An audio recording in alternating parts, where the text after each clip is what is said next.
రే నా చూడండమ్మా, మీకు ఈరోజు చాలా ఇంపార్టెంట్ క్లాస్ చెప్తున్నాను. ఆ క్లాస్ ఏంటంటే పెన్సిల్ ఆర్ట్. ఈ పేరు మీరు ఉంటారు, పెన్సిల్ ఆర్ట్. అవునా? పెన్సిల్ ఆర్ట్ అంటే కలర్స్ ఏమీ లేకుండా ఓన్లీ పెన్సిల్తోనే అందమైన డయాగ్రామ్స్ చేయొచ్చు. మరి వాటి గురించి మీకు ఈరోజు క్లాస్లో నేను చెప్తున్నాను. ఇది నేర్చుకుంటే కనుక సైన్స్ డయాగ్రామ్స్ కూడా చాలా ఉపయోగపడతాయి. మీరు 10th సైన్స్ డయాగ్రామ్ వేసినా, అంతకన్నా పైన ఇంటర్మీడియట్లో బయాలజీ కానీ జువాలజీ బొమ్మలు వేసినా, ఇవన్నీ కూడా ఓన్లీ పెన్సిల్తో మాత్రమే వేస్తాం. అవునా? సో ఇప్పుడు క్లాస్లో నేను ఆ పెన్సిల్ ఆర్ట్ అసలు ఎలా చేయాలి, ఏం చేస్తే బాగా వస్తుందనడానికి ఇంపార్టెంట్ 3 పాయింట్లు చెప్తున్నాను. జాగ్రత్తగా గుర్తుంచుకోండి. అర్థమైందా? ఇప్పుడు మన పెన్సిల్ ఆర్ట్లో 3 పార్ట్స్ కింద డివైడ్ చేస్తున్నాను.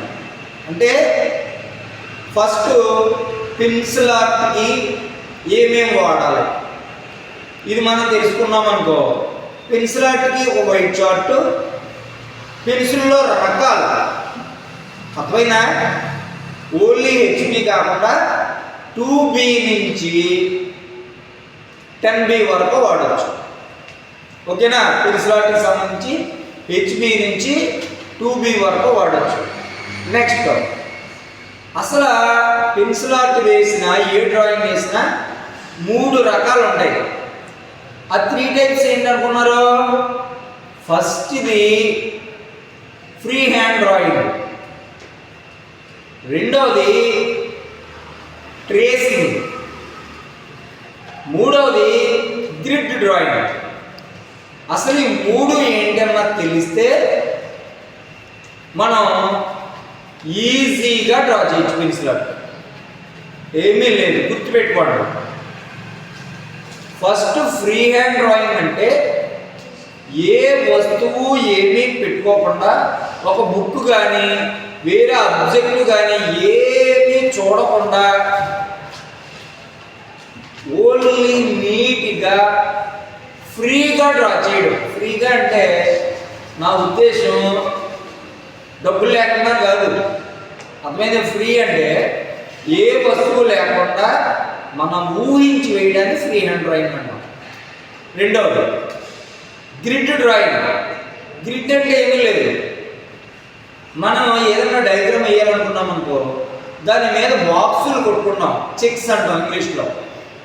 ఆ గళ్ళు ఎన్ని కొట్టామో ఆ బాక్సులు మనం వేసే బొమ్మ మీద కూడా ఆ చార్ట్ మీద గళ్ళు కొట్టుకుని, ఎక్కడ మీరు వేసే బొమ్మ మీద ఎన్ని గళ్ళు ఉన్నాయి అన్ని గళ్ళు అక్కడ డ్రా చేసి, ఏ గడి దగ్గర ఏ పార్ట్ వచ్చిందో అదే పార్ట్ ఈ గడి మీద రావాలి. అర్థమైందా? మూడవది ట్రేసింగ్. ట్రేసింగ్ అంటే ఎమర్జెన్సీ. ఎమర్జెన్సీ అంటే ఏమి లేదు, అచ్చుకొద్దడం అన్నాం. ఎవరైనా బొమ్మ వేయమన్నప్పుడు మనం ఫాస్ట్గా వేయాలి అంటే జస్ట్ అవుట్లైన్ మనకు హెల్ప్ చేస్తుంది. అది మీరు వేసే బొమ్మని చుట్టూరు వెనకాల బ్యాక్ సైడ్ పెన్సిల్తో రుద్ది పైన అచ్చుకుద్దారనుకో, మీరు ఏ బొమ్మ అనుకున్నారో అది వెనకాల పడుతుంది. అయితే చాలామంది అచ్చుకుద్దేశారండి, అచ్చుకుద్దేస్తారు. అచ్చు కొట్టడం కాదు, అచ్చు అనేది ఏంటంటే అవుట్లైన్ మాత్రమే వస్తుంది. అవుట్లైన్ మాత్రమే మనకి హెల్ప్ అవుతుంది. కాబట్టి మీరు ఈ 3 కనుక ఫాలో అయితే, ఒకటి ఫ్రీ హ్యాండ్, రెండవది గ్రిడ్, మూడవది ట్రేసింగ్. అర్థమైనా? ఈ 3 కరెక్ట్గా ఫాలో అయితే కనుక ఈజీగా పెన్సిల్ ఆర్ట్ వస్తుంది. అసలు పెన్సిల్ ఆర్ట్ అవుట్లైన్ ఎలా స్టార్ట్ చేయాలి, ఏం చేస్తామన్నా నేను నెక్స్ట్ క్లాస్లో చెప్తాను. ఓకేనా? నేను అడిగిన పాయింట్స్ 3 మీరు చెప్పాలి. ఓకేనా? ఒకవేళ ఈ వీడియో నచ్చినట్లయితే మీకు సబ్స్క్రైబ్ చేయండి, లైక్ ఇవ్వండి, అలాగే షేర్ చేయండి. Thank you.